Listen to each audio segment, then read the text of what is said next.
welcome to A Stylish Life. My name is Shakayla Diamond, and today I'm bringing to you Breaking Fashion News episode 6. Like I said, Breaking Fashion News is a segment on my channel that I will be telling you news from the previous week or week and a half, or telling you whatever has happened in the fashion industry within the past couple of days or about a week. So I want my channel to be the one-stop shop for all of your fashion needs, whether that's fashion news, fashion tips, and just fashion overall. But I'm bringing to you episode 6. We've made it to 6, and it seems like I just started this segment on my channel, but we're going to get right into the news. So our first set of news is that Kimora Simmons has purchased Baby Phat, and she will be doing a relaunch this summer. She announced it on International Women's Day, which was May 8th, this past Friday.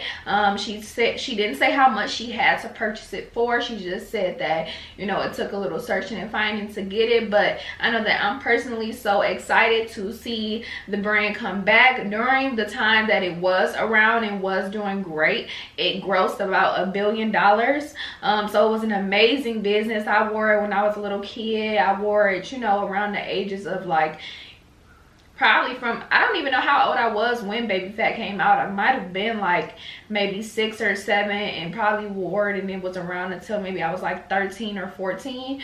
But it was an amazing brand. It was so sad to see it go. I always loved her shows when she would bring Ming and Aoki out to walk with her. Her campaigns are always amazing. She was very she was the epitome of fabulousness. That's why her book is called Fabulosity. Kimora Simmons is someone who, when I was in high school and they would tell us to write papers about our idols, she would be who I would write about. I always have loved Kimora, and I'm so glad to see her purchase her brand and bring it back. She had created the brand under Sean John. So she didn't actually own it, but it was her company that was created under the company that owns Sean John as well. So I'm just glad to see her have her brand back in her possession. I can't wait to see the new designs that come out. I do hope that she keeps that same aesthetic and brings back that early 2000s vibe back to today. I don't really want her to revamp it to what's popular right now, like velour sweatsuits and all that. That's what I'm looking forward to, so I hope that's what she plans on bringing back. But she says that summer 2019 is when we should expect a relaunch, so I personally cannot wait, and I'm so happy for her.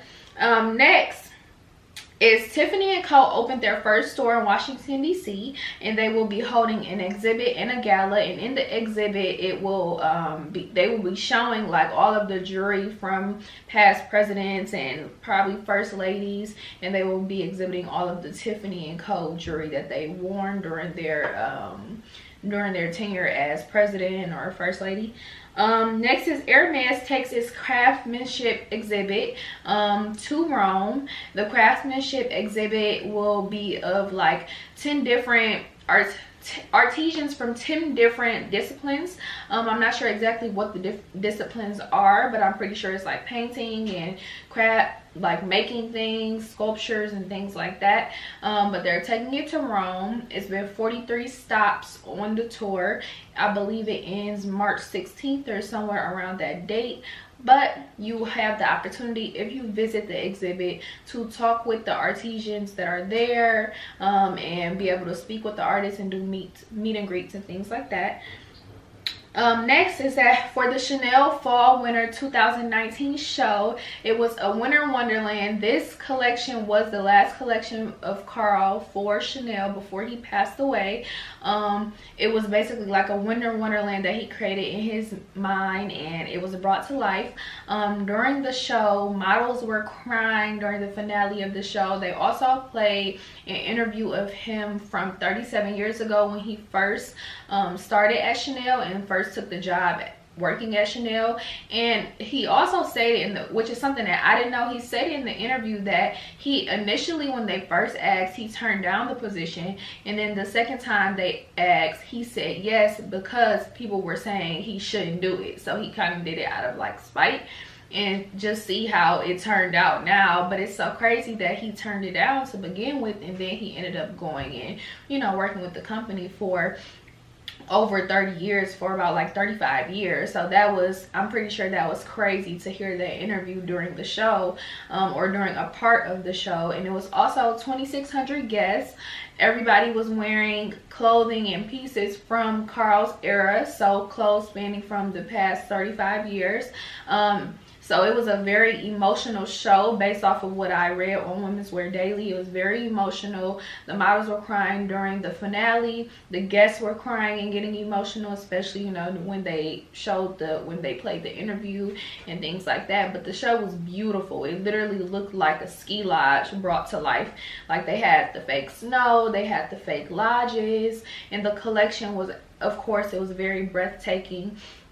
And once again, it's just so sad to see an icon, a fashion legend, a fashion visionary, a fashion genius, a creative genius go and leave so much behind, because he worked for so many brands and worked with so many brands in that creative director position, not just Chanel but Fendi as well. As I spoke about, I believe in the last Breaking Fashion News episode, that was his last collection with Fendi as well, and they didn't know that he wouldn't be at the show. They planned for him to be at the show. They made all of the arrangements needed for him to be able to attend, and he passed away. He worked on that collection until the week of, and then he passed away. So I'm pretty sure it was the same with Chanel, and an even bigger impact because Chanel was his. Like, it was, since Coco Chanel, Chanel was his. He was that brand. Carl was Chanel. So it's just so sad to see. It's kind of like bittersweet to see the last collection of Carl and to hear about them playing his interview, and it just shows how much he'll be missed. And for the models to be crying, it just shows a connection that he probably made with those girls while he was working with them during this collection. Is probably some of those girls he probably used during multiple shows, so they were able to create that relationship with him. So it's just so sad, but the collection was amazing. The show was amazing. If you have the chance to, you know, go look at the show, you can look at it on like Women's Wear Daily, Vogue, Runway, Harper's Bazaar, all of like the fashion publications online. I'm pretty sure you can find videos so that you can see the actual show, and YouTube, because if you don't know, on YouTube they actually post a lot of the fashion shows from fashion weeks. So if you're looking to see any shows and not just, you know, look at pictures, you can definitely go to YouTube and find those shows, because I know the Fendi show is definitely up there, and the Chanel show, I believe, is up there as well. But next is Burberry teams up with the UK charity called Smart Works to address women in need. And next, they released the top 10 companies that did the highest media impact value during Paris Fashion Week. So I'll just list them off. First was Dior, then Chanel, Off-White, Saint Laurent, Louis Vuitton, Chloe, Valentino, Alexander McQueen, Givenchy, and Stella McCartney. I'm not surprised to see that they got the highest media impact value. I am kind of surprised though that Dior got over Chanel, especially because of Carl's passing and things like that happening right before the actual show. But as far as the rest, I'm not that surprised. I didn't really look into all of it. With Dior, I guess maybe they just had the best marketing team during Paris Fashion Week to market their brand and make sure that their shows and their pieces were being seen. But yeah, they were the top 10 highest with the highest media impact value. Next is that the fashion marathon has finally ended. Fashion month is over. So as we know, during February and a little bit of March, there has been fashion week after fashion week after fashion week after fashion week. So you guys know that I went to Fashion Week New York, and I was there on February 6th through the 10th, I believe. And then after that came like London, Milan, and Paris. So it's been back to back to back to back for the fashion industry. If you have been following Young Stylish Lifestyle on Instagram, then you have seen me constantly posting Fashion Week pictures back to back to back to back to back. It's been so many pictures that I've had to post. If I was to estimate during fashion weeks, I probably post 200 pictures. Well, I'm gonna say like 100 pictures a day, and that's probably 10 different designers a day. So I put a lot of work into getting these pictures, posting these pictures, so I make sure that my audience on my page is able to see all of the fashion week photos. If they're not, you know, interested in going to look different places, I have that available for them. So if you are following Young Stylish Lifestyle on Instagram already, you should, because we post all of the fashion news, and during fashion week you will see mostly all of the designers. I don't post all designers that show collections, because I would literally go crazier than I'm already going posting the ones that I do post.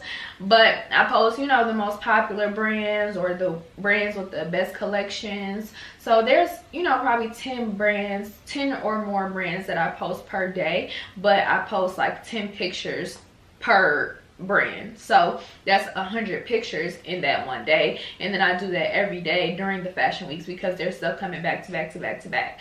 But fashion month is over. Like I said, the fashion industry can rest a little bit.